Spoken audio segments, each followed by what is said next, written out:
বিসমিল্লাহির রহমানির রহিম। পরম করুণাময় ও অসীম দয়ালু আল্লাহর নামে শুরু।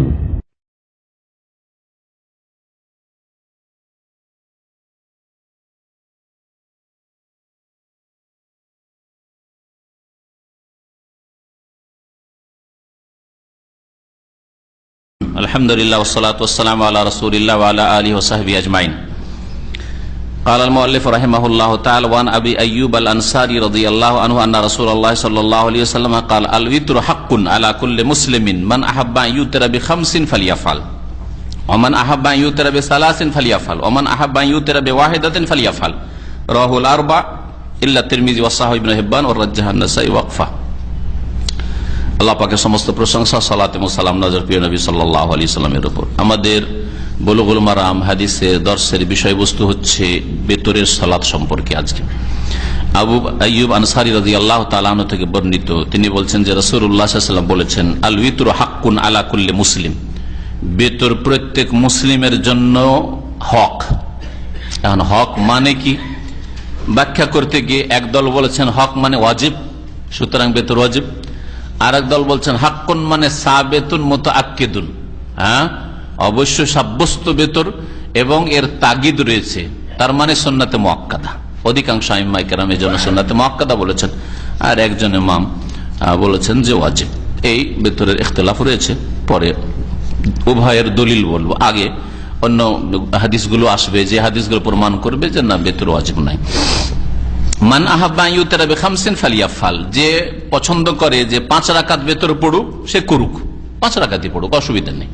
ওমান আহাব্বা ইউতরা বিসালাসিন ফালিয়াফাল, আর যে 3 রাকাত বেতর পড়তে চায় ফালিয়াফাল সে পড়ুক। ওমান আহাব্বা ইউতরা বিওয়াহিদাতিন, আর যে 1 রাকাত বেতর পড়তে চায় ফালিয়াফাল সে তাই করুক। হাদিসটি 4 জন ইমাম, কে আবু দাউদ, নাসাই, তিরমিজি, ইবনে তিরমিজি না, তিরমিজিতে নাই, তিরমিজিতে বাদ, তাহলে 3টা আবু দাউদ, নাসাই, ইবনে মাজাতে রয়েছে। ওয়াসাহাহু ইবনে হিব্বান, ইমাম ইবনে হিব্বান হাদিসটাকে সহিহ বলেছেন। ইমাম নাসাই হাদিসটাকে মওকুফ বলেছেন, মানে এটা নবী করিম সাল্লাল্লাহু আলাইহি সাল্লামের বচন নয়, বক্তব্য নয়, আবু আইয়ুব আনসারীর বক্তব্য। হাদিসটা সহিহ সনদে মওকুফ, মওকুফটা হচ্ছে সহিহ সনদে বর্ণিত। তবে এই রকম কথা যে চাইবে 5 পড়ুক, যে চাইবে 3 পড়ুক, যে চাইবে 1 পড়ুক, সাহাবী নিজের পক্ষ থেকে নিজে গড়ে বলতে পারেন না। যদিও নবী সাল্লাল্লাহু আলাইহি সাল্লাম পর্যন্ত তিনি না পৌঁছান, কিন্তু এমন একটা ইবাদতের কথা নিজের পক্ষ থেকে বলবেন, অবশ্যই তিনি নবী সাল্লাল্লাহু আলাইহি সাল্লাম থেকে যেভাবে জেনেছেন। আর আবু আইয়ুব আনসারীর মতো সাহাবী, আর সুতরাং একে বলা হয় মওকুফ হলো হুকমান মারফু, এর হুকুম বিধানের দিক থেকে এটা হচ্ছে মারফু, মানে নবী সাল্লাল্লাহু আলাইহি সাল্লাম পর্যন্ত পৌঁছেছে। ওয়ান আলী ইবনে আবি তালিব রাদিয়াল্লাহু আনহু قال ليس الوتر بحتم كهيئة المكتوبة ولكن سنة سنها رسول الله صلى الله عليه وسلم رواه الترمذي وحسنه والنسائي والحاكم وصححه। আলী ইবনে আবি তালিব রাদিয়াল্লাহু তাআলা আনহু থেকে বর্ণিত, তিনি বলছেন যে লাইসাল উইতরু বিহাতমিন, বেতর ওয়াজিব নয়। হাতমুন মানে ওয়াজিবুন, হাতমুন মানে হচ্ছে ওয়াজিব। কানা আলা রাব্বিকা হাতমাম মাকদিয়া, আল্লাহ কোরআনে বলেছেন পুল সম্পর্কে। কোনটা পুল? যেটাকে আমাদের দেশের লোকেরা পুল সেরাত বলে। সেরাত মানে পুল, আর পুল মানে সেরাত। ওই জন্য আমি একটা বলছি, হয় সেরাত বলেন না হয় পুল বলেন, কিন্তু আমাদের দেশের মানুষরা কি বলে? পুল সেরাত। যেমন আমাদের দেশের মানুষরা সবে কাদারের রাত, সব মানে রাত, আর রাত তো ডবল রাত, সবে কাদারের রাত, হ্যাঁ, বা লাইলাতুল কাদার, লাইলাতুল মানে রাত, লাইলাতুল কদরের রাত, আবার ডবল রাত কেন? হ্যাঁ, এইরকম প্রচলিত ভাষাগত ভুলগুলি আমাদের দেশে আছে। তো ওই রকম হচ্ছে পুল সেরাতটা। পুলটা ফার্সি শব্দ, আর সেরাত হচ্ছে আরবি শব্দ। ইহদিনাস সিরাতাল মুস্তাকিম মানে তো রাস্তা, হ্যাঁ, পুল বা পথ যা বলবেন। তো প্রত্যেক মানুষকে জাহান্নামের ওপর দিয়ে অতিক্রম করতে হবে। আল্লাহ বলেছেন কানা আলা, জাহান্নামের ওপর দিয়ে মানে ওই পুলের ওপর দিয়ে, হ্যাঁ, যে জাহান্নামের উপরে যে ব্রিজ আছে, আর ওখানে গিয়ে জাহান্নামীরা পড়ে যাবে, কিন্তু মুমিনরা পার হয়ে চলে যাবে বিভিন্ন অবস্থায়। তো আল্লাহ বলছেন কানা আলা রাব্বিকা হাতমাম মাকদিয়া, আল্লাহর পক্ষ থেকে এটা হচ্ছে চূড়ান্ত ফয়সালা। হাতমান মানে হবে, হ্যাঁ, সুনিশ্চিত। ওই হাতম মানে হচ্ছে ফরজ, মানে আল্লাহর পক্ষ থেকে এটা ফরজ করা হয়, যেতেই হবে আপনার জন্য, আমার জন্য, ওই পুলের ওপর দিয়ে পার হওয়া ফরজ, বুঝছেন, ওয়াজিব। তো এই কোরআনে এই শব্দটি উল্লেখিত হয়েছে। আলী রাদিয়াল্লাহু তাআলা আনহু কি বলছেন? আমিরুল মুমিনিন, যে বেতর ওয়াজিব নয়, কাহাইয়াতুল মাকতুবা, ফরজ নামাজের মতো। ওয়ালাকিন সুন্নাতুন, তবে বেতর হচ্ছে কি সুন্নাত, সান্নাহা রাসূলুল্লাহ রাসূলুল্লাহ সাল্লাল্লাহু আলাইহি ওয়াসাল্লাম যেই সুন্নাত আমাদেরকে দিয়েছেন বা যেই তরিকা আমাদেরকে দিয়েছেন। রাওয়াহু তিরমিজি, হাদিসটি ইমাম তিরমিজি বর্ণনা করেছেন এবং তিনি হাসান বলেছেন। ইমাম নাসাই বর্ণনা করেছেন আর ইমাম হাকিম হাদিসটাকে সহিহ বলেছেন। হাদিসটা কমের পক্ষে হাসান, মানে আমলযোগ্য, গ্রহণযোগ্য। বেতর শব্দের মানে কি? বেতর শব্দের মানে কি? উইতর। আসলে শব্দটা হচ্ছে উইতর, আর ওয়াতর ব্যবহার হয় কোরআনে হচ্ছে ওয়াল ফজরে ওয়ালায়ানিল আশরে ওয়াশফে ওয়াল ওয়াতরে। ওয়াতরুন আর উইতরুন দুটাই ওয়ায়ে ফাতা জবর দিয়ে হয় আর কাসরা দিয়ে হয়। তো ওয়াতর মানেও বেজোড় হয় আর উইতর মানে বেজোড় হয়। উইতরটা বেশি শুদ্ধ। উইতর শব্দটি ওয়াই কাসরা দিয়ে, এটা হচ্ছে বেশি শুদ্ধ। নবী সাল্লাল্লাহু আলাইহি ওয়াসাল্লামের হাদিস রয়েছে আল্লাহ সম্পর্কে, ইন্নাল্লাহ উইতরুন ইউহিব্বুল উইতর, আল্লাহ বেজোড়, মানে আল্লাহ এক, আর এই জন্য আল্লাহ বেজোড়কে ভালোবাসেন। খেজুর খাবেন, 3টা খেজুর খান, হাতগুলো ধুইবেন, ওযুর অঙ্গগুলি ধুইবেন, 3বার করে করেন। আল্লাহ পাক অনেক ক্ষেত্রে বেজোড়কে ভালোবেসেছেন, অনেক ক্ষেত্রেই বেজোড়কে ভালোবেসেছেন। বেতর নামাজকে আল্লাহ ভালোবাসেন। আর বেজোড় যেহেতু 1 থেকে শুরু করে হয়, 1 হইতে পারে, 3 হইতে পারে, 5, 7, 9 হইতে পারে, সবগুলি বেতর 11 পর্যন্ত, বরং 13 হাদিস রয়েছে। তো সব রকম বেজোড় রয়েছে। তো আল্লাহ পাক বিতর মানে হচ্ছে আল্লাহ এক। তো ওই নামাজের ক্ষেত্রেও বেতর 1 রাকাত রয়েছে, আগের হাদিস দ্বারা কিন্তু জানতে পেরেছেন, তাই না? 5-এর কথা, 3-এর কথা আবু আইয়ুব আনসারীর হাদিসে রয়েছে, আর 1-এর কথাও রয়েছে। আর এই হাদিস দ্বারা জানলাম যে বেতর হচ্ছে কি সুন্নাত। এখন এই বেতর সম্পর্কে ইখতিলাফটা একটু দেখে নি। অধিকাংশ উলামায়ে কেরাম, সাহাবায়ে কেরামদের মধ্য থেকে, তাবেঈনদের মধ্য থেকে, মিনহুম আল-আইম্মায়ে সালাসা, 3 ইমাম মালিক, শাফিঈ, আহমদ, 4 ইমামের 3 ইমাম, তারা কি বলছেন? এলা আদামে ওজুবিল বিতরি, তারা বলছেন যে বেতর ওয়াজিব নয়। তারা বলছেন এই বেতর ওয়াজিব নয়। কেন বেতর ওয়াজিব নয়? বেশ কিছু দলিল রয়েছে। তার মধ্যে বুখারী মুসলিমের একটা হাদিস নেন, লিহাদিসিল আরাবি, একজন বেদুইন যাযাবর আসলো আর এসে নবী সাল্লাল্লাহু আলাইহি ওয়াসাল্লামকে জিজ্ঞাসা করলো, আখবিরনি মাযা ফারাদাল্লাহু আলাইয়া মিনাস সালাওয়াত, আমাকে বলেন আল্লাহ কতটা নামাজ ফরজ করেছেন, আবশ্যক করেছেন। কালা, তখন নবী সাল্লাল্লাহু আলাইহি ওয়াসাল্লাম বলেন, খামসু সালাওয়াতিন ফি কুল্লি ইয়াউমিন ওয়া লাইলা, রাত দিনে 5 ওয়াক্ত নামাজ পড়তে হবে। কালা হাল আলাইয়া গায়রুহা, এছাড়া কি কোনো আবশ্যক কিছু আছে আমার উপর, জরুরি আছে? কালা লা, না, এছাড়া কোনো জরুরি আবশ্যক নেই। যদি বেতর ওয়াজিব হইতো তাহলে বলতেন হ্যাঁ বেতরটা কিন্তু ছাড়ি, খবরদার, হ্যাঁ বেতর আছে বলতেন, তাই না? বলে লা ইল্লা আন তাতাওয়া, তবে তুমি যদি অতিরিক্ত করো, তাতাওয়া করো। হ্যাঁ, এর আগে তাতাওয়ার অধ্যায় পড়েছেন, মানে অতিরিক্ত, ফরজের অতিরিক্ত যদি করো। ফরজের অতিরিক্ত সুন্নাতে মুআক্কাদাও হইতে পারে, সুন্নাতে রাতেবাও হইতে পারে, সুন্নাতে গায়র মুআক্কাদাও হইতে পারে, এমনি নফলও হইতে পারে। কিন্তু এটা সবচেয়ে বেশি ফরজ নামাজের পরে সবচেয়ে বেশি তাগিদ যুক্ত নামাজ, অর্থাৎ সুন্নাতে মুআক্কাদার মধ্যে সবচেয়ে বেশি তাগিদ ওয়ালা নামাজ। ফজরের যে 2 সুন্নাত রয়েছে তার চেয়ে বেশি তাগিদ রয়েছে বেতরের এই 1 রাকাত অথবা 3 রাকাত বা 5 রাকাত, 7 রাকাত, জি যেটাই পড়বেন আপনি। হাদিসটি বুখারী মুসলিমে রয়েছে। ওয়াজাহাবা ইলা ওজুবিহি আবু হানিফা ওয়া তায়ফাতু মিন আসহাবিল ইমাম আহমদ, ইমাম আবু হানিফা এবং ইমাম আহমদের কিছু ছাত্ররা, তাদের মত হচ্ছে যে বেতর ওয়াজিব। হ্যাঁ, এই মর্মে তারা একটি হাদিস আবু দাউদের পেশ করেছেন, বলছেন আল বিতরু হাক্কুন আলা কুল্লি মুসলিম। ওই যে আগের হাদিস আবু আইয়ুব আনসারী দেখলেন এই হাদিস। আর তারপর আবু দাউদে আরেকটি হাদিস রয়েছে, আন্নাহু সাল্লাল্লাহু আলাইহি ওয়াসাল্লাম মাল্লাম ইউতির ফালাইসা মিন্না, যে বেতর পড়বে না সে আমার দলভুক্ত নয়, হ্যাঁ আমার আদর্শভুক্ত বা দলভুক্ত নয়। এই হাদিসগুলিতে যেহেতু এমন মনে হচ্ছে যে ওয়াজিব, এই জন্য তারা ওয়াজিব বলেছেন। তারপরে ভাষ্যকার বলছেন, শেখ আল বাসসাম হাফেজাহুল্লাহ, মক্কার একজন বড় কাজী, ওমা যাহাবা ইলাইহিল জুমহুর আরজাহ, আর অধিকাংশ আইম্মায়ে কেরাম যে মতটি পোষণ করেছেন যে বেতর হচ্ছে সুন্নাতে মুআক্কাদা, এটাই হচ্ছে রাজে, মানে প্রাধান্যযোগ্য, বা কি বলবেন সেটাকে, হ্যাঁ অধিক প্রাধান্যযোগ্য। কি সেটা? যে আন্নাল বিতর সুন্নাতুল মুআক্কাদা, বেতর হচ্ছে সুন্নাতে মুআক্কাদা, লা ওয়াজিব, ওয়াজিব নয়। তাহলে ওই হাদিসের অর্থ কি বলবেন? আল বিতর হাক্কুন আলা তাকিদ ইস্তিহবাবি, আগে বলেছি তখন হাদিসটা যখন এসেছিল যে এটা সুন্নত হওয়াটা এর কি রয়েছে, এর তাগিদ রয়েছে, মানে সুন্নাতে মুআক্কাদা এক কথায়। আর আলী রাদিয়াল্লাহু তাআলা হাদিস তার সাথে সাথে ভাষ্যকার পেশ করেছে, যেটা একটু আগে দেখলেন, আল বিতর লাইসা বিহাতমিন, বেতর ওয়াজিব নয়। জি, ইমাম ইবনে তাইমিয়া রাহমাতুল্লাহ বলছেন আফজালুস সালাত বাদাল মাকতুবা কিয়ামুল লাইল, সবচেয়ে শ্রেষ্ঠ নামাজ ফরজ নামাজের পরে হচ্ছে কি রাতের নামাজ। আর ওয়া আকাদু যালিকাল বিতর ওয়া রাকাতুল ফজর, সবচেয়ে বেশি তাকিদ প্রাপ্ত নামাজ, যে তাকিদ পেয়েছে ফরজ নামাজের পরে, সেই নামাজ হচ্ছে আল বিতর, বিতর নামাজ, ওয়া রাকাতুল ফজর, আর ফজরের 2 রাকাত সুন্নাত। প্রথম বিতর ফরজ 17 রাকাতের পরে বেতর প্রথম, তারপরে হচ্ছে ফজরের 2 রাকাত সুন্নাত। ওয়ালা ইয়ানবাগি লিআহাদিন তারকুহু, সুতরাং কোন মুসলিমের জন্য এই বেতর ছেড়ে দেওয়া উচিত নয়। ফামান তারাকাহু, কেউ যদি বেতর ছেড়ে দেয় ইচ্ছাকৃত ছেড়ে দেয়, ফাইন্নাহু তুরাদ্দু শাহাদাতুহু, তাহলে তার সাক্ষী গ্রহণ করা যাবে না। সাক্ষী গ্রহণ, আজকাল সাক্ষীর জন্য তো মুসলিম হয় লাগে না, হ্যাঁ তাই না?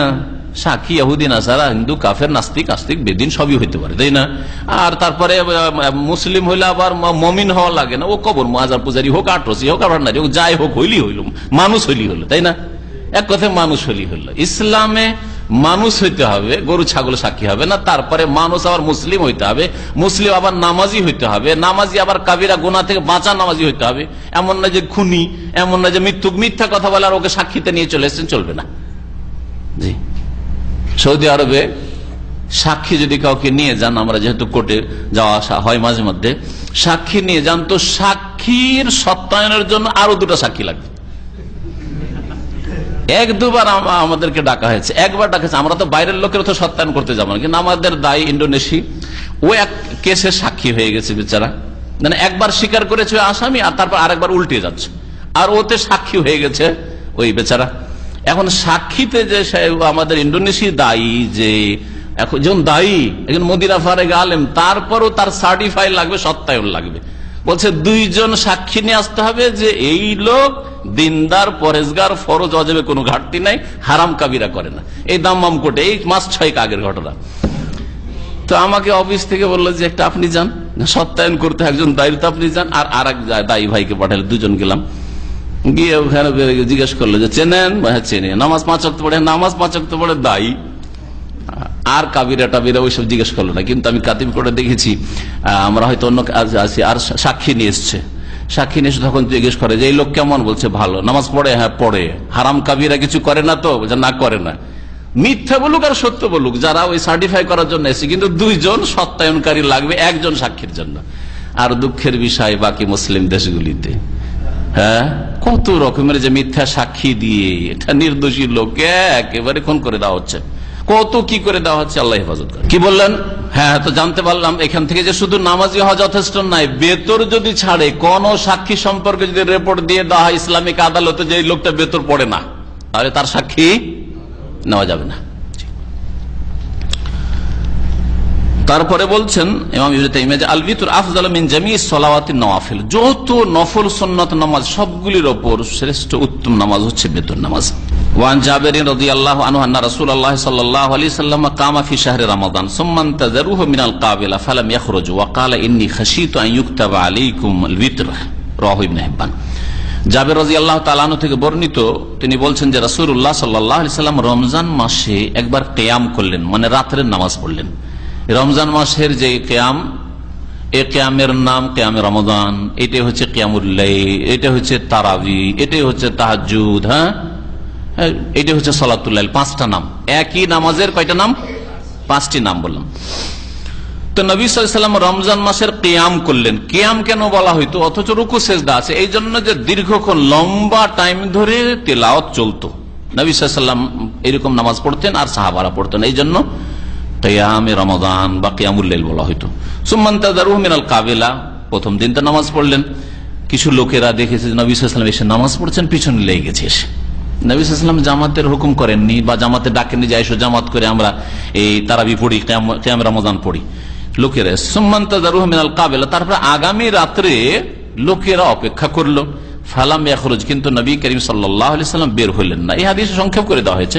আর একটা হাদিস আছে যে 3 দিন গেছিলেন নবী করিম সাল্লাল্লাহু আলাইহি ওয়াসাল্লাম, আসছে হাদিসটা। ওয়াকালা, আর গেলেন না। পরে ফজরে বললেন দেখো তোমাদের অবস্থা আমি সব দেখেছি, কি করছো, ভিড় ভাড় করে চলে এসছো, আর নবী আসবেন আর আমরা নবীর পিছনে রাতের নামাজ পড়বো সারা রাত ধরে। কিন্তু আমি এই জন্য বের হইনি, ইন্নী খাশিতু আন ইউক্তাবা আলাইকুম, আমার আশঙ্কা হচ্ছিল যে তোমাদের উপর ফরজ না করে দেওয়া হয় আল ভিতর, ভিতরের নামাজ। তাহলে বোঝা গেল এই হাদিস দ্বারা যে বেতর নামাজ ফরজ ওয়াজিব নয়, ফরজ ওয়াজিব যে নয় এটা প্রমাণ করার জন্য ইমাম হাফিজ ইবনে হাজার রাহমাতুল্লাহ আলাইহি বুলুগুল মারামে হাদিসটা নিয়ে এসেছেন যে খাশিতু আন ইউক্তাবা আলাইকুম আল ভিতর, আমার আশঙ্কা লাগছিল যে আমি যদি এই নামাজ পড়তে যাই তাহলে তোমাদের উপরে ভিতরকে ফরজ করে দেওয়া হবে, আর ভেতরের সাথে সাথে ওই তারাবি বা তাহাজ্জুদ ফরজ করে দেওয়া হবে। হাদিসটি ইমাম ইবনে হাব্বান বর্ণনা করেছেন আর হাদিসটি সহিহ। এর মূল হাদিসটা বুখারীতে মুসলিমে আছে, সেটা শুনিয়ে দিই ভালো হবে। বলছেন যে আয়েশা রাদিয়াল্লাহু তাআলা আনহা থেকে বর্ণিত, এখানে জাবের থেকে বর্ণিত, সংক্ষেপে বিস্তারিত। নবী সাল্লাল্লাহু আলাইহি ওয়াসাল্লাম সাল্লা ফিল মসজিদ, একদিন মসজিদে নামাজ পড়লেন, ওই রাতের নামাজ, রমজান মাসের যেটা তারাবি বা রাতের নামাজ। ফাসাল্লা বিসসালাতিহি নাসুন, কিছু লোক নবী সাল্লাল্লাহু আলাইহি ওয়াসাল্লামের ইক্তেদা করে পিছনে নামাজ পড়ে নিল। সুম্মা সাল্লা সানিয়াতা ফাকাসুরান নাস, দ্বিতীয় দিন নামাজ পড়লেন, তো অনেক লোক জমা হয়ে গেছে, একে অপরকে খবর দিয়ে দিয়েছে যে নবী সাল্লাল্লাহু আলাইহি ওয়াসাল্লাম মসজিদে নামাজ পড়েন, আমরাও রাতে ওনার পিছনে নামাজ পড়বো। অতঃপর তৃতীয় বা চতুর্থ রাতে লোকেরা এমন ভাবে একত্রিত হয়েছে গোটা মদিনা থেকে যে মসজিদ ভর্তি, জায়গা নেই আর। ফালাম ইয়াখরুজ ইলাইহি রাসূলুল্লাহ সাল্লাল্লাহু আলাইহি ওয়াসাল্লাম, রাসূলুল্লাহ ওই দিন রাতে বের হলেন না। তাহলে বর্ণনাকারী সন্দেহ যে এটা তৃতীয় দিন ছিল অথবা 3 দিন নবী সাল্লাল্লাহু আলাইহি ওয়াসাল্লাম জামাত করিয়েছেন চতুর্থ দিন। এই জন্য দেশে প্রসিদ্ধ যে নবী সাল্লাল্লাহু আলাইহি ওয়াসাল্লাম 3 দিন জামাত করেছিলেন, চতুর্থ দিন বের হননি। রাসূলুল্লাহ সাল্লাল্লাহু আলাইহি ওয়াসাল্লাম বের হলেন না ইমামতির জন্য এই তারাবির নামাজে। কেন? ফালাম্মা আসবাহা, যখন সকাল হলো, ক্বালা রাআইতুল্লাযী সানাতুম, তোমরা যা করছিলে আমি সব দেখেছি। ফালাম ইয়ামনানি মিনাল খুরুজ ইলাইকুম, কিন্তু তোমাদের উদ্দেশ্যে বের হতে আমাকে শুধু বাধা দিয়েছিল এই যে আন্নী খাশিতু আন ইউফরাজা আলাইকুম, যে তোমাদের উপর ফরজ না করে দেওয়া হয়। ওয়া যালিকা ফি শাহরি রমাদান, এটা রমজান মাসের ঘটনা ছিল, রমজান মাসের ঘটনা ছিল। নবী সাল্লাল্লাহু আলাইহি ওয়াসাল্লাম তাহলে 3 দিন তারাবি পড়িয়েছেন, কিয়ামে রমজান পড়িয়েছেন, এর বেশি পড়াননি। পড়াতে বাধা কি ছিল? যে ওহির দরজা খোলা আছে, আল্লাহকে এত ভালো লেগেছে, পছন্দ হয়েছে যে ফরজ কখন না হয়ে যায়, আর ফরজ করে দিলে তোমাদের মুশকিল হয়ে যাবে, 5 ওয়াক্তের জায়গায় আর 1 ওয়াক্ত বেড়ে যাবে, তাই না, আর একটা লম্বা নামাজ বেড়ে যাবে। এটা আমি তোমাদের কষ্ট চাই না, সেই জন্য নামাজটা আমি একাকি ঘরে পড়লাম। নবী সাল্লাল্লাহু আলাইহি ওয়াসাল্লাম ইন্তেকালের পরে যেহেতু এই কারণটা উঠে গেল আর ওহির দরজা বন্ধ হয়ে গেছে, সেই জন্য ওমর রাদিয়াল্লাহু তাআলা আনহু 30 দিনই জামাত করে দিলেন। উবাই বিন কাব আর তামিম দারিকে বললেন যে তোমরা নামাজ পড়ো। জি। ওয়ান খারিজা বিন হুযাফা রাদিয়াল্লাহু আনহু قال قال رسول الله صلى الله عليه وسلم ان الله امدكم بصلاه هي خير لكم من حمر النعم قلنا وما هي يا رسول الله قال الوتر ما بين صلاه العشاء الى طلوع الفجر رواه الخمسه الا النسائي وصححه الحاكم।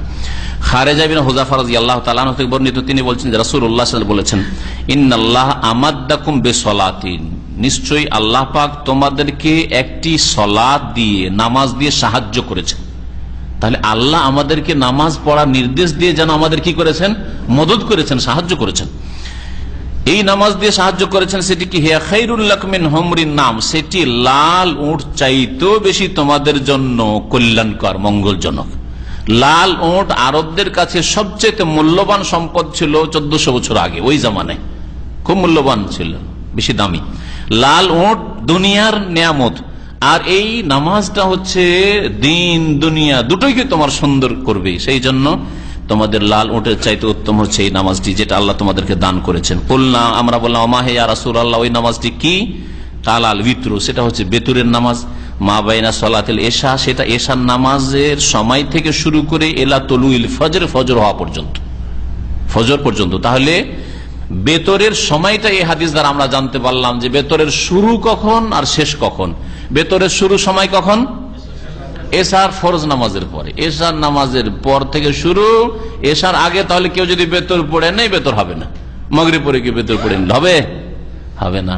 এশা পর থেকে শুরু আর শেষ সময় ফজর হওয়া পর্যন্ত, ফজরের টাইম, ফজর আজানের টাইম হওয়া পর্যন্ত। এটা হচ্ছে লম্বা টাইম বেতরের জন্য, এটা হচ্ছে জায়েজ টাইম, যে কোনো সময় জায়েজ, উত্তম টাইম।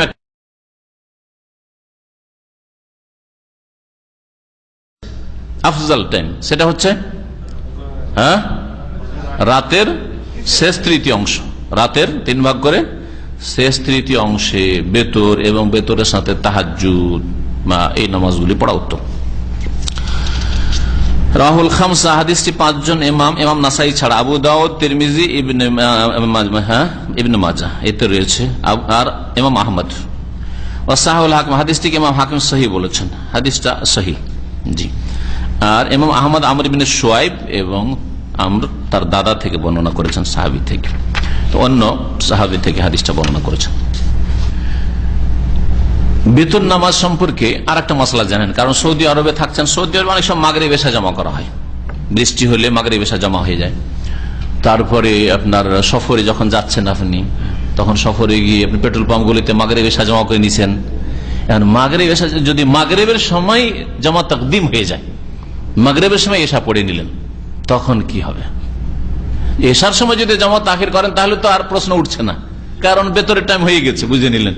কিন্তু মাগরিবের সাথে সাথে মাগরিবের সময় পেট্রোল পাম্পে থেমে গেল, মাগরিব পড়লেন, এশা পড়ে নিলেন তার সাথে, বা বৃষ্টি হচ্ছে মাগরিবের সময়, মাগরিব পরে এশা পড়িয়ে দেওয়া হলো।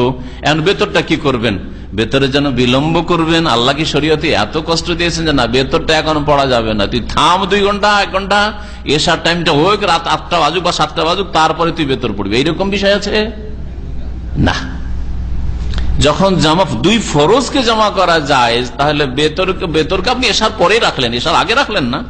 কিন্তু যখন এশা জায়েজ হয়ে গেছে, ফরজ নামাজ আপনার জন্য জমা করা শরীয়তে, সফরের কারণে বা ব্যাধির কারণে বা ভয়ের কারণে, দুশ্মনের অথবা বৃষ্টির কারণে, ঝড় তুফানের কারণে, এগুলি হচ্ছে কারণ জায়েজ হওয়ার, তাহলে বেতরও আপনার জন্য জায়েজ হয়ে গেছে। তাহলে মাগরিব পড়লেন জমা তাকদিম মাগরিবের টাইমে, তারপরে এশা পড়ে নিয়ে 3-4 পড়লেন, আর তারপরে বেতর পড়ে নেন। সুন্নত তো সফরে নাই, আর যদি বাড়িতে থাকেন আপনি তাহলে সুন্নত পড়বেন, মানে যদি মুকিম হন, ধরেন বৃষ্টির কারণে আপনি জমা করছেন, সুন্নত পড়বেন, আর তারপরে বেতর পড়ে নিতে পারেন যদি আপনি তাহাজ্জুদ গুজার না হন। আর তাহাজ্জুদ গুজার হলে আপনি শেষ রাতে পড়বেন, বা যখন তাহাজ্জুদ শেষ করবেন তখন শেষে বেতর পড়বেন।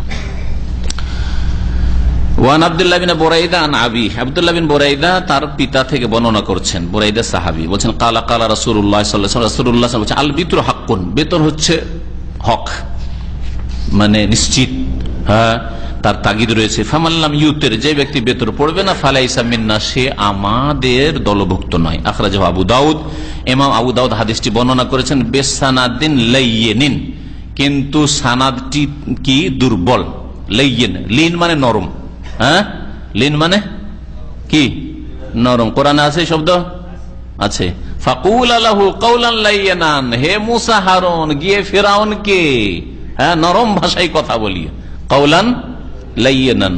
আল্লাহ কোরআনে আরেক জায়গায় নবীকে বলছে ফাবিমা রাহমাতিম মিনাল্লাহ লিনতা লাহুম, আল্লাহরই অনুগ্রহে, আল্লাহর রহমতেই তুমি নরম হয়েছে মানুষের জন্য। তুমি যদি নরম না হয়ে কর্কশ ভাষী হইতে, নিষ্ঠুর হইতে, তো লান ফাদু মিন হাওলিক, তোমার পাশে কেউ বসতো না, সবাই পালাইতো, তাই না? তা নম্রভাষী হইতে হবে, হাসি মুখী হইতে হবে, ভদ্র মানুষ হইতে হবে, ভালোভাবে কথা বলতে, যে কেউ কথা বলতে যে কথা বলতে হবে, যার সাথে আপনি ভালো ব্যবহার করবো আপনার সাথে ভালো ব্যবহার করবে, এটা হচ্ছে দুনিয়ার নীতি।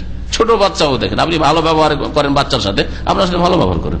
তো লিনটা বলছিলাম, হ্যাঁ, লাইয়েন এখানে বলা হয় বেসানাদের লাইয়েন, নরম সানাদে মানে দুর্বল সানাদে, হালকা দুর্বলকে বলা হয় হ্যাঁ লাইয়েন। অসাহাউল হাকিম, হাদিসটাকে ইমাম হাকিম সহি বলেছে। ইমাম হাকিম একা যদি সহি বলেন তাহলে গ্রহণযোগ্য নয়, কারণ তার তাসহিতে অনেক সময় একটু গাফিলতি আছে, যেমন মুহাদ্দিসিন কেরামরা বলেছেন। মধ্যমপন্থী সহি জয়ীফের ক্ষেত্রে সনদের ইমাম বুখারী, যেমন এইরকম ইমাম বুখারী, ওস্তাদ আলী ইবনে মাদিনী, এরকম বড় অনেক মুহাদ্দিসরা রয়েছেন যেগুলি আমাদের হাদিস ফ্যাকাল্টিতে পড়া হয়। আর একদল আছেন খুব কঠোরতা অবলম্বন করেছেন, একেবারে একটু ভুল ত্রুটির জন্য হাসান হাদিসকে জয়ীফ করে দিচ্ছেন। আর একদল ইয়ে করেছেন, অবহেলা করেছেন খানিকটা। তো মাঝামাঝিটা নিতে হবে, আর বা 3 রকম উক্তিকে সামনে রেখে তখন জাস্টিফাই করতে হবে। এটা হচ্ছে যারা হাদিস চর্চা করে, হাদিসের সহি জয়ীফের তাদের তরিকা। এই হাদিসের আরেকটা সমর্থক হাদিস রয়েছে শাহেদুন, কিন্তু জয়ীফুন, দুর্বল, আবু হুরায়রা থেকে বর্ণিত মুসনাদ আহমদে। দুর্বল যদি হয় আর দুর্বলতা যদি বেশি থাকে, তাহলে কেউ কাউকে সহযোগিতা করতে পারে না, বুঝছেন না? যেমন একটা ধরেন 40 কিলো বস্তা আছে, আর 7 বছরের 2টা ছেলে, একটা ছেলে উঠাতে পারে না, এই আরেকজনকে তো 2জন উঠাতে পারবে। 7 বছর 14 বছর 14 বছর হয়ে গেলে তো উঠিয়ে নিতে, কিন্তু 7 অ্যাড করে হচ্ছে না, 2 ছেলে উঠাতে পারবে না, বুঝছেন না? দুটোই খোড়া রোগী, তাহলে পারছে না। কিন্তু যদি না, ছেলে 10-12 বছর হয়ে গেছে, 12 বছরে একা উঠাইতে পারছে না, কিন্তু আর একটা 12 বছর লাগলে, বা একটা 12 বছর আর একটা 10 বছর উঠাই দিবে হয়তো, ঠিক না? ঠিক তেমনি হাদিসের বিষয়টা ওই রকমই, হালকা জয়ীফ যদি জাফন খফিফ হয়, তাহলে সমর্থক হইলে কাজ হবে যে হালকা জয়ীফটা হাসান লেগাইরি হইতে পারে, কিন্তু জয়ীফ যদি হয়ে যায় তাহলে জয়ীফ সাহায্য করতে পারে না, দুর্বলকে সাহায্য করতে পারে না। এই হাদিসটা যদি ধরে না হয় যে ধরেন হাসান, হাদিসটা যেমন কেউ কেউ বলেছে যে হাসান লাগাইরিহি, তো অনেকে বলছেন, তো যদি হাসান হয় তো বলতে হবে যে বেতরের তাগিদ রয়েছে, ওয়াজিব ফরজ নয় বরং তাগিদ রয়েছে, আর বেতর ছেড়ে দিলে গুনাহগার হবে। এই জন্যই ইমাম মালিক বা অন্য নাইমারা বলেছেন যে সাক্ষী নেওয়া যাবে না কেউ যদি ইচ্ছা করে বেতর ছেড়ে দেয়। অনিচ্ছাকৃত ঘুমের কারণে ছুটে গেছে অথবা ভুলে গেছে, ভুলে গেলে মাফ, ঘুম চলে এসেছিল তাহলে ঘুম থেকে যখন জাগবে বা ভুলে গেছিল স্মরণ হবে তখন পড়ে নেবে বেতর। বেতর যারা ওয়াজিব বলেছে তাদের দলিল এই হাদিসটা, যে হাদিসটা আবু দাউদের এবং বলা হল বেসানাদ্দিন লাইয়েন, দুর্বল সনদে বর্ণিত হয়েছে। এই হাদিসটা তাদের দলিল যে বেতর পড়বে না সে আমার দলভুক্ত নয়। এই ক্ষেত্রে দুই একটা দলিল এর আগে বললাম যে বেতর ওয়াজিব নয়, ওর দলিল যে নবী সাল্লাল্লাহু আলাইহি সাল্লাম নাজাতের জন্য বলেছেন যে এই যথেষ্ট, এরপর আর কোনো নামাজ নেই, তবে তুমি যদি চাও পড়ো, এরকম বলেছেন। এই মর্মে আরো কিছু হাদিস পেশ করা হয়েছে বা আসার পেশ করা হয়েছে। তার মধ্যে মুআয বিন জাবাল রাদিয়াল্লাহু তাআলা আনহুকে ইয়ামানে যখন নবী সাল্লাল্লাহু আলাইহি ওয়াসাল্লাম পাঠিয়েছিলেন তখন তাকে বলেছে ইন্নাল্লাহ ইফতারাদ আলাইহিম খামসা সালাত, জানিয়ে দে ওদেরকে তারা যদি কালেমা পড়ে নেয় তো কি বলবে, যে আল্লাহ 5 নামাজ ফরজ করেছেন, ওখানে বেতর উল্লেখ করা হয়নি। অথচ তিনি নবীর স্থলাভিষিক্ত, যেন খলিফা তিনি ওইখানকার ইয়ামান দেশের হয়ে গেছেন, তাহলে যদি বেতর ওয়াজিব হইতো তো অবশ্যই মুআয বিন জাবালের জন্য জরুরি ছিল যে ওইটাও পৌঁছাবে, যে বেতর না পড়লেও চলবে না কিন্তু। তো 5 ওয়াক্ত নামাজের কথা শুধু বলেছেন ফি কুল্লি ইয়াউমিন ওয়া লাইলা। তারপরে আবু বকর এবং আলী রাদিয়াল্লাহু তাআলা আনহু এই দুই খলিফা থেকে বর্ণিত যে আখবারা বাদা ওয়াফাতিন নবী সাল্লাল্লাহু আলাইহি ওয়াসাল্লাম, নবী সাল্লাল্লাহু আলাইহি ওয়াসাল্লাম ইন্তেকালের সাথে ওহী বন্ধ হয়ে গেছে, তাই না? ইন্তেকালের পরে তারা বলতেন, এই ফতোয়া দিতেন, আন্নাল বিতরা লাইসা বিহাতমিন, বেতর ফরজ নয়, ওয়াজিব নয়, কাসসালাতিল মাকতুবা, ফরজ নামাজের মতো, ওয়ালাকিন্নাহু সুন্নাহ, তবে বেতর হচ্ছে কি সুন্নাত বলতেন তারা। ইমাম খলিফা আবু বকরের মতো লোক, আমিরুল মুমিনিন খলিফাত রাসূলুল্লাহ, আর চতুর্থ খলিফা আলী রাদিয়াল্লাহু তাআলার মতো লোক, এইরকম সাহাবী যারা 1 নম্বর আর 4 নম্বর বলতে পারেন এই উম্মতের নবী সাল্লাল্লাহু আলাইহি ওয়াসাল্লামের পরে, তারা কি এই বিষয়টি জানতেন না যে বেতর ওয়াজিব না সুন্নাত? অবশ্যই জানতেন। এটা একটা খুব মজবুত দলিল যে বেতর ওয়াজিব নয়, ফরজ নয়, বরং সুন্নাতে মুআক্কাদা, ছাড়লে গুনাহগার হবে, ফরজ ছাড়ার মতো গুনাহগার হবে না, কিন্তু গুনাহগার হবে। সহিহ সুন্নাত দ্বারা প্রমাণিত যে বেতর হচ্ছে আল বিতর 91 রাকাতিন ওয়াহিদা, 1 রাকাত, ওয়া সালাসুন 3ও আছে, ওয়া খামসুন 5ও আছে, 7ও আছে, ওয়া তিসুন 9ও আছে, ওয়াহিদা আশারা আর 11ও আছে। কত রকম বেতর হলো? 6 রকম, 1, 3, 5, 7, 9, 11, সবগুলি বেতর পড়তে পারেন। ও কুল্লু যালিকা জায়েজুন, ভাষ্যকার বলছেন সবগুলি জায়েজ। সবগুলি জায়েজ তো কখনো এইটা পড়েন, কখনো ওইটা পড়েন, কখনো ওইটা পড়েন, কোনো অসুবিধা নেই। ওয়াকাদ আখাযা বিহি জমহুরুল উলামা লিসুবুতি আখবারিহি, এই হাদিসগুলো সহিহ হওয়ার কারণে অধিকাংশ উলামায়ে কেরাম, আইম্মায়ে কেরাম সবগুলি বেতর নিয়েছেন, যে 1 থেকে নিয়ে আপনি 11 পর্যন্ত যে কোনো বেতর পড়তে পারেন। ওয়ালাউ কানাল বিতরু ফারদান লাকানা মুহাদ্দাদান মারুফান আদাদু, ভাষ্যকার আরেকটা যুক্তি বলছেন যে বেতর যদি ফরজ হইতো তাহলে এই রকম অপশন দেওয়া হইতো না, তাহলে একেবারে নির্ধারিত থাকতো পরিমাণ, যে 1 তো 1, 3 তো 3, 5 তো 5, এরকম থাকতো, তাই না? কিন্তু যখন বলা হচ্ছে 1 থেকে নিয়ে বেজোড় গুলি 11 পর্যন্ত যে কোনো বেজোড় করতে পারো, তাহলে বোঝা গেল যেটা ওয়াজিব নয়। এটা একটা যুক্তি পেশ করেছেন। আম্মাল ইমাম আবু হানিফা রাহিমাহুল্লাহু তাআলা, ইমাম আবু হানিফা রাহমাতুল্লাহ আল্লাযী ইয়ারা উজুবাহু, যিনি ওয়াজিব বলছেন, তিনি বলছেন তার আরেকটি মাসলা ইখতিলাফ, এখানে দ্বিমত অধিকাংশ উলামাদের সাথে। ইন্নাল বিতরা সালাসু রাকাত, বেতর হচ্ছে 3 রাকাত, একটা ফতোয়া, একটা হচ্ছে কি বেতর 3 রাকাত, 1 রাকাত নেই, আর আবার ওপরেও নেই, আর ওয়াজিব, বেতর ওয়াজিব, আর বেতর হচ্ছে কত 3 রাকাত। ফালা ইয়াজুজু বিওয়াহিদা, তার কাছে 1 রাকাতও জায়েজ নয়, ওয়ালা আকসারা মিন সালাস, আর 3 এর বেশিও জায়েজ নয়, তার 5ও জায়েজ নয়, 7ও জায়েজ নয়, 9ও জায়েজ নয়, 11ও জায়েজ নয়।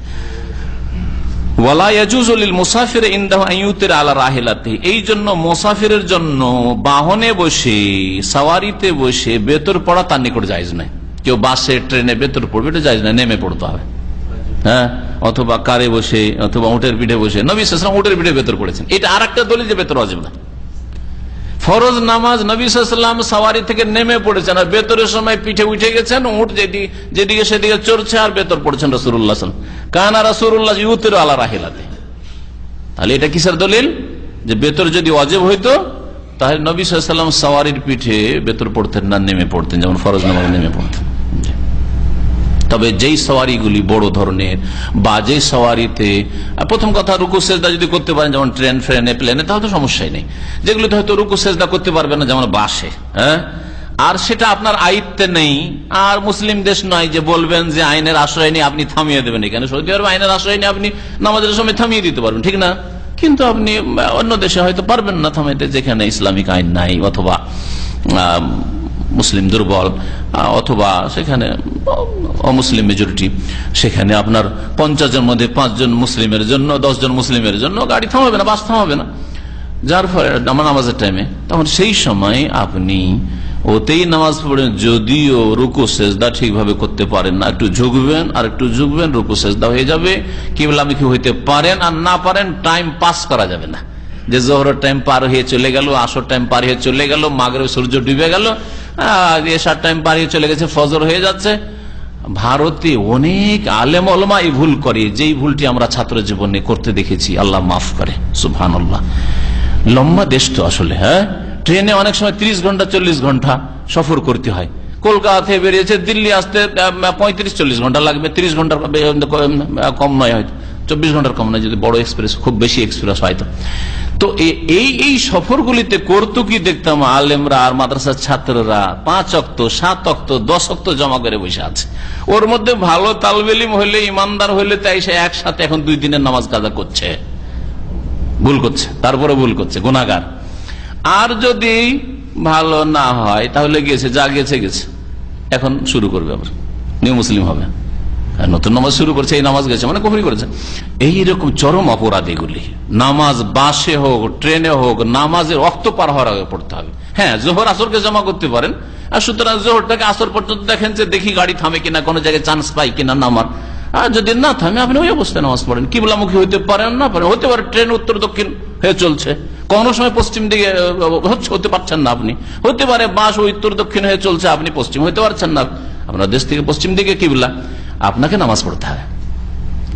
নাইট কোচে ঢাকা থেকে যারা চাপেন, আমি যেহেতু চেপেছি, আপনি সন্ধ্যাবেলা মাগরিবের আগে চেপে গেলেন, মাগরিব গেল, এসা গেল, ফজরের সময় এসে নামছেন আপনি চাপায় অথবা খুলনায়, চলবে না যে আপনি এইভাবে নামাজ কাজা করবেন। হারাম, এটা আপনার জন্য কুফরি কাজ হয়ে গেল, আপনার জন্য চরম অপরাধ করলেন আপনি, ছোটখাটো ব্যাপার নয়।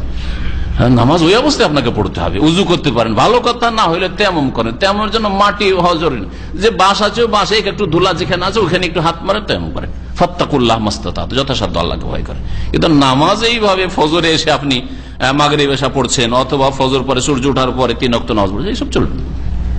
ইমাম আবু হানিফা রাহমাতুল্লাহ আলাইহি সম্পর্কে বলছেন যে ওনার পুরাতন যারা ছাত্র, তারা কিন্তু বেতরকে ওয়াজিব বলেননি। যেমন আবু ইউসুফ মুহাম্মদ, তারা অনেক মাসলা মাসাইল ইখতিলাফ করেছেন। তারা যখন দেখেছেন যে আমরা হাদিস পেলাম, আর আমাদের ওস্তাদ হয়তো এই হাদিসগুলি তার কাছে, তখন হাদিস তো বুখারী মুসলিম হাদিসগুলি সংকলন হয়নি, আসলে কিতাবের আকারে আসেনি, তার জামানা তো অনেক আগে ছিল।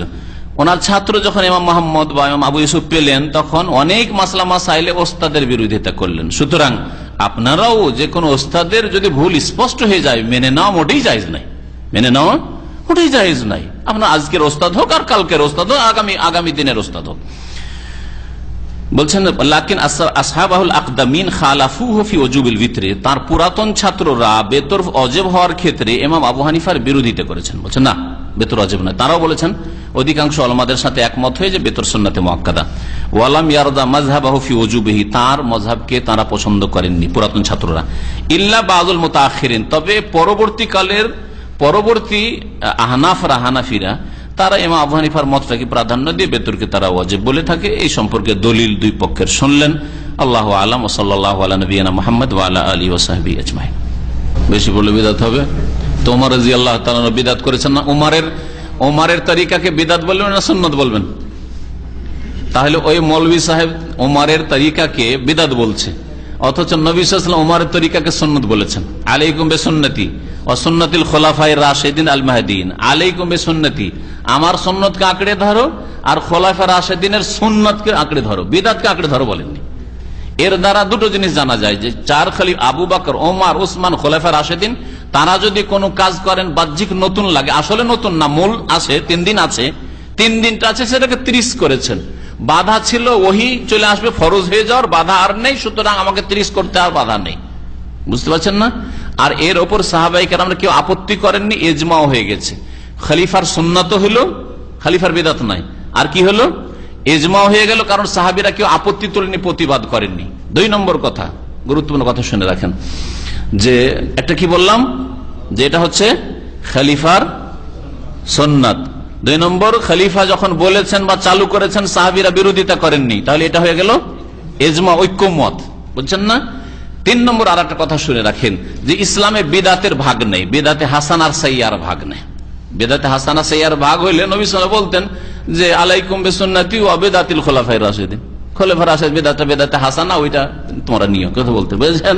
সুন্নাত বলেছে, তাহলে সুন্নতটা নেওয়া যাবে। আর সুন্নত সীমিত নবী সাল্লাল্লাহু আলাইহি ওয়াসাল্লামের পরে খলিফায়ে রাশিদিন পর্যন্ত।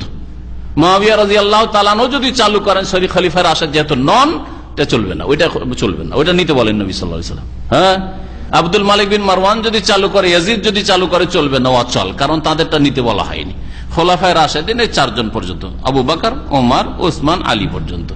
এরা যদি কোনো কিছু চালু করে থাকে, নবী সাল্লাল্লাহু আলাইহি ওয়াসাল্লাম জানছেন ওহির মাধ্যমে যে এরা আমার আদর্শ বিরোধী কোনো কাজ করবেন না, আমার ওপর আগে বেড়ে কোনো বিদাত নতুন জিনিস চালু করবেন, তা করবেন না। অবশ্যই তাকে অবশ্যই জানানো হয়েছে, না হলে এই কথা কখনো বলবেন না যে আলাইকুম বিসুন্নতি ওয়া সুন্নাতিল খুলাফায়ে রাশিদিন আল মাহদিয়িন মিন বাদি, আমার আদর্শকে মজবুত করে ধরো, আর আমার খুলাফায়ে রাশিদিন যারা হেদায়েত প্রাপ্ত তাদের আদর্শকে, সুন্নতকে, তরিকাকে মজবুত করে ধরো।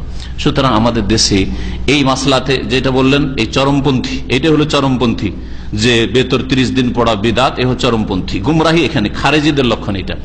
আর একটা চরমপন্থী একদল আছে যে এই জুমার দিনের 2 আজানকে বিদাত বলে, যে এই আজান যেহেতু উসমান রাদিয়াল্লাহু তাআলা জামানায় শুরু হয়েছে, সেজন্য আমরা 1 আজান দিব আর 2 আজান দেব না, বিদাত। আরে নবী সাল্লাল্লাহু আলাইহি ওয়াসাল্লাম বলছেন খলিফা রাশিদিনের সুন্নতকে আঁকড়ে ধরো, আর 3য় খলিফা উসমান রাদিয়াল্লাহু তাআলা চালু করেছেন, যাতে করে আগে ভাগে লোকেরা প্রস্তুতি নেয় গোসল টোসল করে, সেই জন্য। না হলে যে আজান নবী সাল্লাল্লাহু আলাইহি ওয়াসাল্লামের জামানায় ছিল, সেই আজান তো খুতবার সাথে শুরু হইতো। আজকাল খুতবার সময় প্রথম আজান, অধিকাংশ লোক জুমা পাবেন, বেদিনী এমন ছেয়ে গেছে। তাহলে উসমান রাদিয়াল্লাহু তাআলা আনহু যেটা ছেড়ে গেছেন, এটা তার সুন্নাত, এটা বিদাত নয়। সুতরাং এই বিদাতের যারা ফতোয়া দিবে সে চরমপন্থী, আর চরমপন্থাই হচ্ছে খারেজিদের একটা চরিত্র। সুতরাং এইরকম ফতোয়া মারাত্মক, এইরকম ফতোয়া সাহাবায়ে কেরামদেরকে উপেক্ষা করে নিজে বড় মুজতাহিদ হয়ে বসে আছেন, এটা বড় খতরনাক আছে এরকম ফতোয়া। রফুল এদান না করার হাদিস যে পেশ করে, একটাও সহিহ না, সব জয়ীফ। আবু দাউদ যে হাদিসটা রয়েছে, আবু দাউদ নিজে বলছেন জয়ীফ, ইবনে মাসউদের। তারপরে আর একটা হচ্ছে যে রফেদানের হাদিস হচ্ছে 60-70টা, তো 70 বার রফেদান করে যদি একবার না করে, তা আমি বলবো গুনাহগার হবে না। যদি 70 বারের মধ্যে একবার কেউ না করে, তো কখনো গুনাহগার হবে না। সুন্নত মানি তো মাঝে মধ্যে ছেড়ে দিতে পারেন আপনি, কথা বুঝতে পেরেছেন? সুতরাং কেউ যদি রফাই দেয়, 1-2 ছেড়ে দেয়, কোনো অসুবিধা নেই, কিন্তু মোটেই করবে না রফাইদান ছেড়ে দিবে আর মানসুখ ঘোষণা করবে। তো হানাফিদের বড় মুহাদ্দিসরা হানাফি ঘোষণা করেননি যে মানসুখ। হ্যাঁ, আল্লামা সিন্দি, মোহাম্মদ হায়াত সিন্দি, হানাফিদের মুহাদ্দিস, মদিনায় তিনি বসবাস করতেন, মদিনায় তার ইন্তেকাল। আর শাইখ আব্দুল ওয়াহাবের ওস্তাদ তিনি হাদিসের, তিনি বলছেন, নাসাই ভারতের ছাপা বা পাকিস্তানের ছাপা টিকাতে আছে, তিনি বলছেন যে এটা হচ্ছে কুল্লুন সুন্নাহ, সুন্নাত এটা। দাওয়ান নাসখে বাতিলুন, যারা মনসুখ হওয়ার দাবি করেছে যে রফায়দানি আগে ছিল এখন মনসুখ হয়ে গেছে, এটা হচ্ছে বাতিল কথা, বুঝতে পেরেছেন?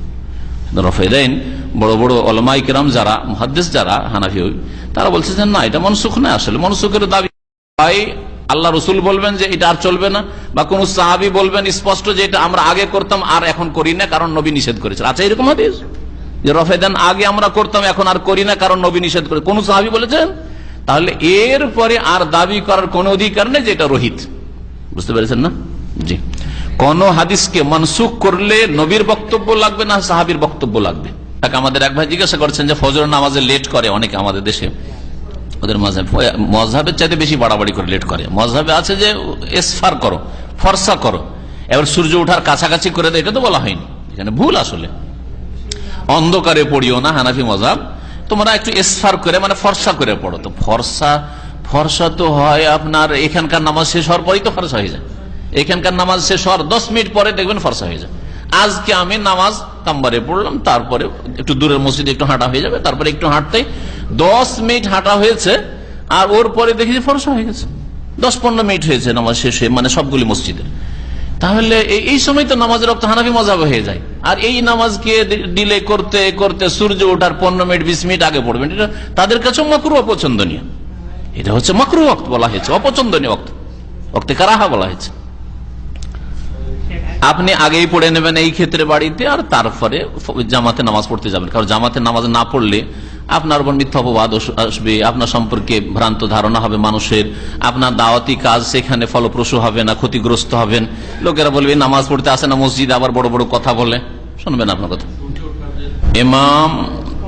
ইমাম যদি শিরিক করে, বড় শিরিক করে, কবর মাজারে যায়, আর যদি নিশ্চিত জানেন কবর মাজারে যায় আর সেজদা করে আসে, চাদর চড়ে আসে, তাহলে এইরকম লোক শিরকারী, বড় শিরকারী, এদের পিছনে নামাজ পড়া জায়েজ নাই।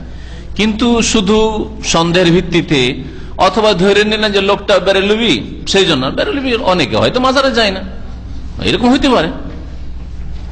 সব শিয়া সাহাবিকে গালি দেয় না, আপনি ঢালাহারে বলবেন যে শিয়া মানেই সাহাবিকে গালি দেয়। অনেকে আছে তার মানবতা, ইনসানিয়াত আছে, যে এইরকম মানুষদেরকে গালি দেবো, হয়তো তার বিবেকে বাধা দেয় না, তাহলে তাকে ওই রকম অপরাধী বলা যাবে না যে সাহাবিকে গাল দিচ্ছে, তাই না, বা ইসলাম থেকে খারিজ বলছে। ওই রকমই বেরোলবি, হয়তো বংশগত বেরোলবি, কিন্তু সে হয়তো কখনো মাজারে যায় না। এখন ওই ইমামতি যদি করে তো বলবো যে ওর পিছনে নামাজ পড়া যাবে না, এটা বলবো না। এই জন্য আপনি দেখেন যে আসলে কি লোকটা মাজারে গিয়ে সেজদা করতে যায়, চাদর চড়াতে যায়, হয়তো যায় না, কিন্তু চুপচাপ থাকে চাকরির ভয়ে অথবা দুনিয়ার গরজে। অনেকে আছে এরকম দুনিয়ার গরজে বেরোলে মসজিদে নামাজ পড়ায়, ও চুপচাপ হু করে, কথা বুঝতে পারছেন তো, নামাজ পড়া যাবে হয়তো। আসল মুসলিমের মান ইজ্জতকে ঢেকে রাখতে হবে। কোন ইমামকে জিজ্ঞাসা করা আর তদন্ত করা সিআইডি তদন্তের মতো যে তুমি কোন আকীদার লোক, তুমি কি করো না করো, বিদআত করো নাকি, শিরিক করো নাকি, মাজারে যাও নাকি, এইরকম জিজ্ঞাসা করাই জায়েজ নাই। কারণ এটা সাহাবাই কেরাম, সালাফে সালেহিন, আইম্মা কেরামের তরিকা ছিল না। গিয়েছেন মসজিদে, মুসলমানদের মসজিদ, নামাজ পড়বেন যতক্ষণ পর্যন্ত এর বিপরীত কিছু না জানছেন। যখন জানবেন নারী এর বড় শিরিক করে, আমি শুনলাম বা শুনেছি, একে দেখেছি বড় শিরিক করতে, তার পিছনে তখন নামাজ জায়েজ নাই। এক ভাই জিজ্ঞাসা করেছেন নেটে যে আত্মীয়তা বিচ্ছিন্নকারী জান্নাতে যাবেন না। আমরা জানি আত্মীয়দের সাথে সম্পর্ক রাখতে হবে, কিন্তু আত্মীয় যে রক্তের যারা সম্পর্কে তারা যদি বেদিন হয় বা এরকম কিছু, নাকি কাফের, হ্যাঁ, তা ফাসেককে না করেন, ফাসেক মুমিন ভাই নয়, কথা নাই।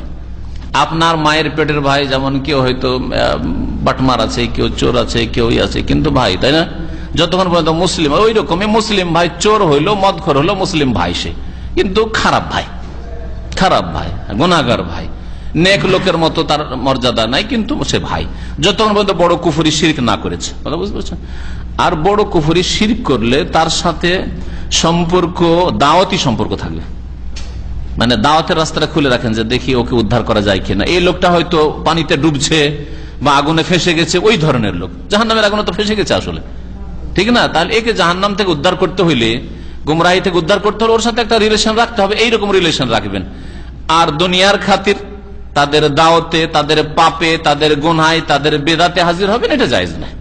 জি, ধর্মের ক্ষেত্রে কম্প্রোমাইজ নাই তাদের সাথে, কিন্তু তাদের সাথে চলাফেরা রেখে, খাতির রেখে যদি হিদায়াত করা সম্ভব হয়, এটা বেশি ভালো, এটা বেশি ভালো।